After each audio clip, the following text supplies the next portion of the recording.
मार्च में लंबे समय के बाद गोल्ड में बिकवाल रहने के बाद अप्रैल में वैश्विक गोल्ड ईटीएफ एक बार फिर से गोल्ड के खरीदार बन गए। अप्रैल में दुनिया भर के गोल्ड ईटीएफ को नेट गोल्ड खरीदार बनकर 45 टन की खरीदारी करी है। कुल गोल्ड होल्डिंग कितनी हो गई? 4137 टन। गोल्ड ईटीएफ की होल्डिंग बढ़ना बताता है कि रिटेल निवेशक अभी भी अपने पोर्टफोलियो में गोल्ड का निवेश बढ़ा रहे हैं और उसके लिए ईटीएफ को चुन रहे हैं। सर, गोल्ड में अस्थिरता बढ़ने के बाद भी ईटीएफ में खरीदारी बढ़ रही है, ऐसा क्यों?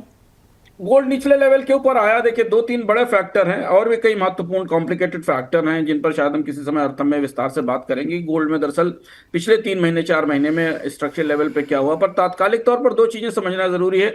कच्चे तेल की कीमतें $100 के आसपास रहने की संभावना है, सारे दुनिया की सारी अर्थव्यवस्थाओं में दिख रही है और सब जगह रिजर्व डाउन है, तो रिजर्व भरने के लिए खरीद दिखाई देगी। तो एक इन्फ्लेशन का इमीडिएट शॉक बाजार को दिखाई दे रहा है।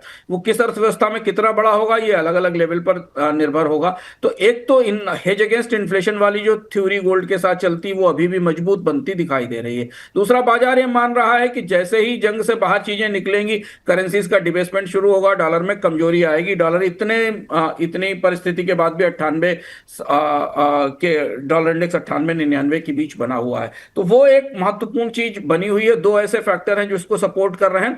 इसके अलावा जो गोल्ड ने डाइवर्सिफिकेशन का रिस्क के डाइवर्सिफिकेशन का विकल्प पिछले 2 साल में 3 में दिया है अपनी तेजी के दौरान, उसमें ईटीएफ निवेशक ये मान रहे हैं कि 5 से 15% तक का अगर निवेश गोल्ड में रखा जा सकता है तो जो बाकी रिस्की एसेट्स हैं, अगर आप मान लीजिए बिटकॉइन में या क्रिप्टो में भी पैसा लगाते हैं तो बाकी जो रिस्की एसेट्स हैं उनको उनसे हेज किया जा सकता है। तो गोल्ड की कीमतें $4600-4700 के आसपास मूव कर रही हैं। स्ट्रक्चरल डिमांड के जो सोर्स हैं वो बाजार में अभी भी इंटैक्ट बने हुए हैं और इसीलिए हमने वापस देखा कि बाजारों में ईटीएफ में वापस दोबारा खरीद लौटती दिखाई दे रही है। और जैसा कल भी हमने आपको बताया था कि दुनिया के बैंक्स भी, बड़े बैंकों ने भी पैरेलली अपनी खरीद जारी रखी है। तो ईटीएफ अभी आकर्षण अपना बनाए हुए हैं, बल्कि आकर्षण नए सिरे से वापस लौट रहा है।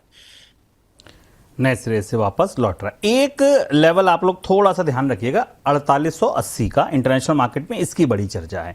इसके ऊपर अगर गोल्ड निकला तो शायद आपको वो जो जनवरी में भाव थे $5300 $5400 उसकी बातें फिर से होती दिखें, लेकिन उससे पहले अभी गोल्ड में किसी बड़ी रैली की संभावना कम से कम टेक्निकल चार्ट्स पर गोल्ड को देखने वाले नहीं बता रहे हैं।